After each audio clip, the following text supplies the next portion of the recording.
Hello friends, आज जो story मैं आप लोगों के साथ शेयर करूंगी वो स्टोरी तो आप लोगों को टाइटल देख के पता चल ही गया होगा कि वो स्टोरी है इंडिया की हिस्ट्री की, इंडिया की पैदाइश की, इंडिया की जन्म कुंडली भी आप लोग बोल सकते हो।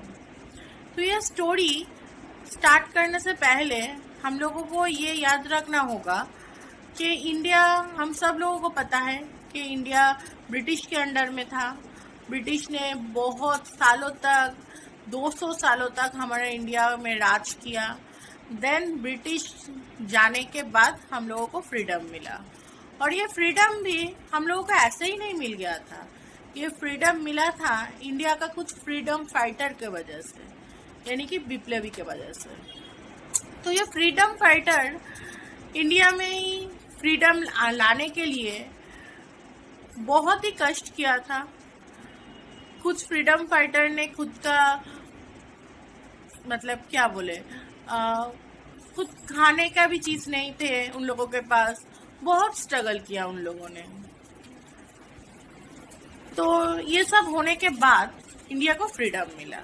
ये स्टोरी तो हम सब लोगों को, मतलब बचपन से हम लोग सुनते हैं, किताब में पढ़ते हैं, तो हम सब लोगों को पता है। ब्रिटिश आने से पहले इंडिया में शासन करता था पोर्तुगीज।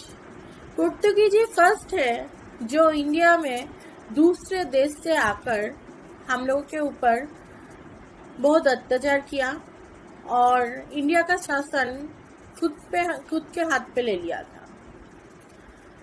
अब ये स्टोरी जानने के लिए हम लोगों को बहुत साल पीछे जाना पड़ेगा, तभी हम लोगों को पता चलेगा इंडिया का पैदाइश का हिस्ट्री।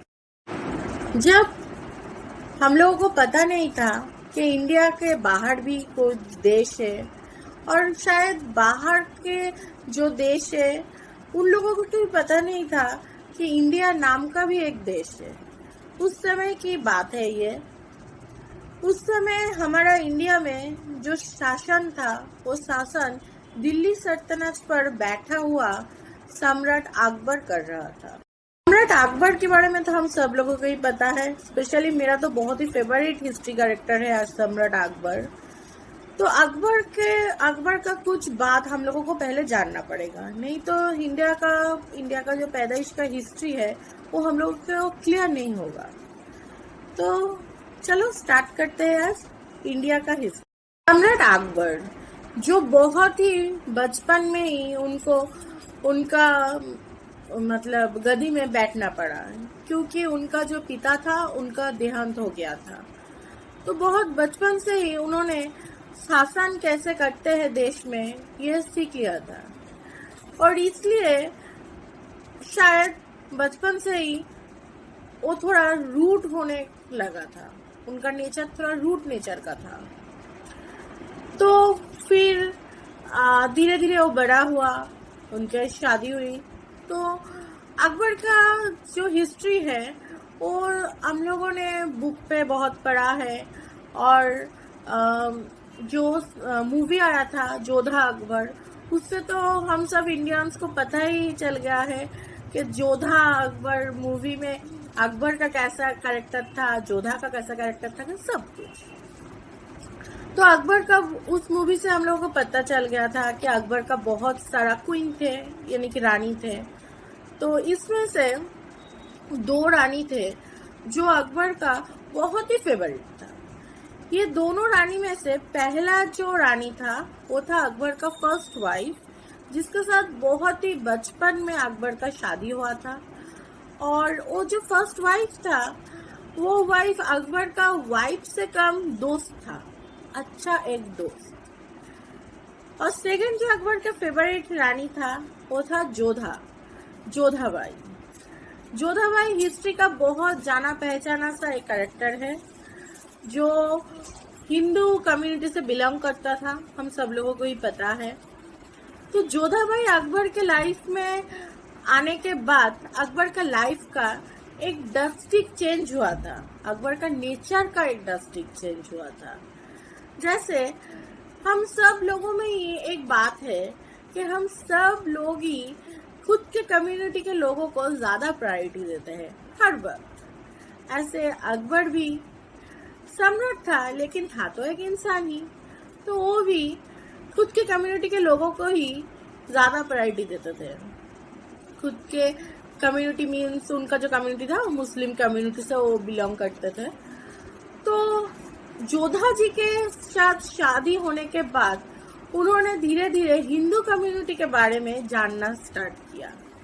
हिंदू कम्युनिटी कैसा होता है, हिंदू कम्युनिटी में क्या रिचुअल्स है, हिंदू कम्युनिटी का खाना कैसा है, इट्सेट्रा सब कुछ।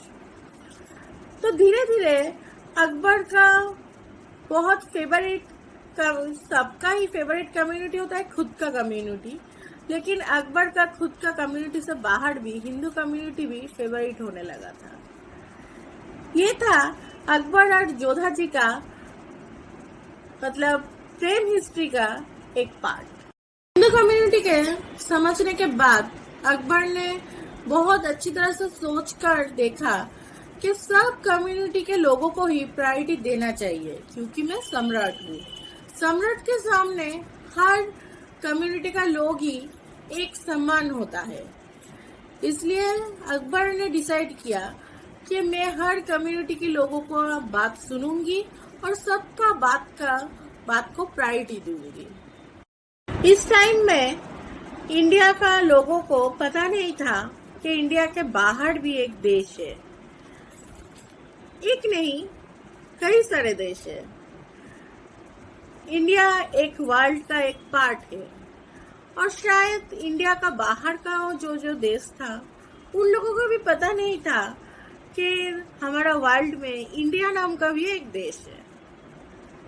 ऐसे ही टाइम पे एक पोर्तुगीज लड़का जो पोर्तुगल से आया था, पोर्तुगल में वो लड़का बड़ा होने लगा धीरे धीरे, और बड़ा होने के बाद जब वो यंग हो गए तब उसको टूर करने का यानी कि ट्रैवलिंग करने का बहुत शौक था। ऐसे ही ट्रैवलिंग करना वो स्टार्ट किया अपने दोस्तों के साथ। ट्रैवलिंग करते करते वो पहले पोर्तुगीज से बाहर गया, फिर पूरा यूरोप में घूरा। यूरोप में घूमने के बाद वो ट्रैवलिंग करते करते ही इंडिया आकर पहुंचा। इंडिया आकर जब वो पहुंचा तब वो पहले शॉक्ड हो गया था कि इंडिया का मतलब यूरोप के बाहर भी एक ऐसा बड़ा देश है, ये उसका मतलब समझ के बाहर था। इस लड़के का नाम था फिरोट कोविल। फिरोट कोविल सड़क रोड से इंडिया आए थे, और इंडिया आने के बाद वो बहुत दिनों तक इंडिया पे रह गए। इंडिया का जो लोग था उस समय के, तो आज अभी तक उस समय से स्टार्ट करके अभी तक अगर आप लोगों अगर अच्छी तरह से देखोगे तो इंडिया का मतलब बहुत पॉपुलर एक नेचर है, वो है हम सब कम्युनिटी के लोगों को या बाहर के लोगों को जो भी हो, हम लोग बहुत मतलब रेस्पेक्ट करते हैं। तो उस समय भी ऐसा ही था। फिरोट कोविल जब इंडिया आए तो इंडिया का लोग फिरोट कोविल को बहुत रेस्पेक्ट के साथ इंडिया में वेलकम किया, और इंडियन फिरोट कोविल जैसा मतलब हैरान हो गया था, ऐसा ही इंडियन भी उस समय हैरान हो गया था कि इंडिया का बाहर भी एक देश है, और ये लड़का उस बाहर के देश से हमारे देश में आए हैं। तो इंडिया का लोग भी बहुत शॉक्ड हो गया। तो इसलिए इंडिया के लोगों का इंटरेस्ट फिरोट कोविल पे बढ़ ही गया। धीरे धीरे इंटरेस्ट और बढ़ने लगा, और जब फिरोट कोविल के बारे में वो लोग जानने लगे, और फिरोट कोविल का भी इंटरेस्ट धीरे धीरे बढ़ने लगा इंडिया को जानने में। ऐसे ही जानते जानते फिरोट कोविल को पता चला कि पूरा इंडिया एक बड़ा देश है, और इस पूरा देश का जो शासन का जो टाइप है, वो टाइप पूरा चल रहा है दिल्ली से। दिल्ली इंडिया का ही एक छोटा सा नहीं बोल सकते हैं, एक सिटी है इंडिया का। तो उनको तब पता चला कि दिल्ली का सल्तनत पर बैठा हुआ एक सम्राट है जो पूरा इंडिया में शासन कर रहा है। और इस सम्राट का नाम है अकबर। देन फिरोज ने तुरंत ही सोच लिया कि जैसे तैसे भी हो मुझे अकबर से मिलना होगा, क्योंकि इंडिया के बारे में मुझे जानना है। तो फिरोज ने फिर अकबर से मिलने का जो प्रोसीड्योर है वो सब स्टार्ट किया। उस समय प्रोसीड्योर का मतलब दिल्ली जाना पड़ेगा फिरोज को अकबर के पास। तो उस समय तो अब जैसा ट्रैवल सिस्टम है हम लोगों का, जैसे हम लोगों का यार्ड है, ट्रेन है, बस है, बहुत फास्ट ट्रैवल सिस्टम है इंडिया का। तो उस समय तो ऐसा नहीं था। तो उस समय एक जगह से दूसरे जगह जाने के लिए बहुत टाइम लगता था। तो फिरोज इंडिया का जहाँ पर था वहां से दिल्ली जाने के लिए रवाना हो गए। ये रवाना होने का जो रूट था वो लंबा सा एक रूट था, और इस रूट में जाते जाते फिरोज के साथ बहुत इंडियंस का बात हुआ, बहुत इंडियंस को उसने जाना, पहचाना, इंडिया को भी जानने लगे थोड़ा थोड़ा। ऐसे ही धीरे धीरे फिरोज पहुंचा दिल्ली सल्तनत का सम्राट अकबर के पास। देन अकबर तब तो था कि सब कम्युनिटी के लोगों को वो जानना चाहता था। तो अकबर जब फिरोज को देखा, फिरोज के बारे में सुना, तो अकबर भी शॉक्ड हो गए थे कि शायद अकबर को भी पता नहीं था कि इंडिया का बाहर एक देश है। तो अकबर भी शॉक्ड हो गए कि इंडिया का बाहर से कोई हमारा इंडिया में आए हैं। तो अकबर बड़ी अच्छी तरह से ग्रैंड वेलकम किया फिरोज का। देन अकबर ने खुद की अतिथिशाला पे फिरोज को रखा। फिरोज को बहुत आरामदायक एक ट्रीट दिया। तो इस ट्रीट पाने के बाद फिरोज ने कुछ दिनों तक इंडिया रह गए अकबर के पास, और इंडिया का बारे में और भी जानने लगा अकबर से। अकबर के साथ फिरोज का एक अच्छा रिलेशन हो गया था, जैसे हम लोग बोल सकते हैं फ्रेंडशिप रिलेशन, शायद ऐसे ही होगा कुछ। तो ऐसा रिलेशन होने के बाद फिरोज ने इंडिया का हिस्ट्री का बहुत कुछ जाना, देखा। इसके बाद फिरोज फिर से अपने देश पुर्तगाल के लिए रवाना हुए। देन पुर्तगाल के लिए फिरोज तो रवाना हो गए, लेकिन फिरोज अपने साथ लेकर गया है बहुत सारा इंटरेस्टिंग हिस्ट्री, जो हम लोगों को बाद में। फिरोज अपने देश पुर्तगाल में पहुंचने के बाद ही फिरोज ने डिसाइड किया कि मुझे हमारा देश का किंग से मिलना पड़ेगा, और फिरोज ने टाइम वेस्ट ना करके तुरंत ही किंग से मिलने चले गए। उस समय पुर्तगाल का किंग था, यानी कि राजा था मैनुअल। मैनुअल को जाकर फिरोज ने बहुत एक्साइटमेंट से बोला और बहुत ही सेंसिटिव तरीके से बोला कि सर, जैसे तैसे भी होकर हम लोगों को इंडिया जाना पड़ेगा। तो मैनुअल एक किंग था, लेकिन था तो एक इंसान ही, तो उनका भी क्यूरियोसिटी था, जैसे हर इंसान को होता है। तो मैनुअल ने फिरोज को पूछा कि इंडिया वो कहाँ पर है। तो फिरोज ने बोला कि इंडिया हमारा देश के बाहर एक देश है, उसका नाम है इंडिया। मैं वहाँ पर घूम के आया हूँ, और मेरे एक्सपीरियंस से मैं आपको बोल रही हूँ सर कि आप वहाँ पर जैसे तैसे भी होकर हम लोगों को जाना पड़ेगा, क्योंकि इंडिया में जाएंगे तभी हम लोगों का बहुत बड़ा एक बिजनेस बन सकता है, और उससे बहुत पैसे भी आ सकता है। तो पैसे का नाम सुन के मैनुअल भी पहले तो शॉक्ड हुआ, फिर मैनुअल ने फिरोज का बात बहुत ही अच्छी तरह से सुना। फर्स्ट ही फिरोज ने बोला कि इंडिया सोने का देश है। सोने का देश का मतलब गोल्ड का देश है। तो मैनुअल ने बोला क्यों तुम ऐसा बोल रहे हो। तो फिरोड ने कहा, सर इंडिया का अब जहाँ भी हाथ रखोगे वहाँ से ही आपको पैसा मिलेगा। अगर आप ज़मीन के नीचे हाथ रखोगे तो भी आपको पैसा मिलेगा, अगर आप ज़मीन के ऊपर हाथ रखोगे तभी आपको पैसा मिलेगा। तो मैनुअल ने बोला, वो कैसे? तो फिरोड ने बोला, इंडिया का ज़मीन के नीचे बहुत सारा चीज़ मिलता है, जैसे कि सोना, पन्ना और भी बहुत सारा चीज़ मिलता है। बहुत सारा चीज़ में से खास एक चीज़ है जिसका नाम है हीरा, यानी कि डायमंड। और ज़मीन के ऊपर मिलता है मुक्ता, यानी कि पर्ल्स।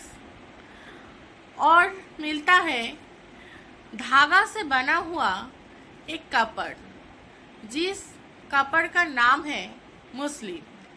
मुस्लिन एक ऐसी कपड़ है जो एक छोटे से माचिस के डब्बे में भी बहुत बड़ा माप का कपड़ सेट हो जाता था, इतना ही सॉफ्ट वो कपड़ है। और इससे भी जो इंटरेस्टिंग चीज़ है सर, वो है इंडिया का पेड़। इंडिया का मिट्टी का ऊपर जो पेड़ है, उस पेड़ में बहुत ही सुगंधी बहुत तरीकों का मसाला मिलता है। ये सब सुनने के बाद मैनुअल समझ गया था कि फिरोड एक खजाना का, मतलब क्या बोले हम उसको, आप लोगों को पता ही होगा मैं क्या बोलने जा रही हूँ। तो इस खजाने को लेने के लिए तो इंडिया जाना ही होगा, ये मैनुअल का समझ में आ गया था। तब मैनुअल ने बोला, तो फिर तुम कैसे गए थे इंडिया? तो फिरोड बोला कि मैं तो सड़क रूट से गया था। तभी फिरोड ने बहुत चालाकी से एक बात बोला मैनुअल को। फिरोड ने बोला कि सर, हम लोग अगर सड़क रूट से जाएंगे इंडिया, तो इंडिया का इतना खजाना हम यहाँ पर मतलब उतने क्वांटिटी में नहीं ला पाएंगे। तो हम लोगों को जाना होगा वाटरवे से, यानी जलपथ से। वाटरवे से अगर हम लोग जाएंगे तब हम लोग शिप लेकर जाएंगे, यानी कि जहाज। और जहाज बहुत बड़े साइज का होता है और इसलिए बहुत ज़्यादा क्वांटिटी का चीज़ भी उसमें ला सकता है हम लोग। तो ये सुनने के बाद मैनुअल ने तुरंत ही पूरा देश में ऐलान कर दिया कि सबसे साहसी और एक्सपर्ट जहाजी कौन है देश में, वो ढूंढ निकलना पड़ेगा। तो पूरा देश में मैनुअल ने ये ऐलान कर दिया जहाजी ढूंढने का काम। देन कुछ दिनों में मैनुअल को मिल गया वो सबसे साहसी जहाजी, जो पूरा पुर्तगाल में उस टाइम बहुत ही फेमस था।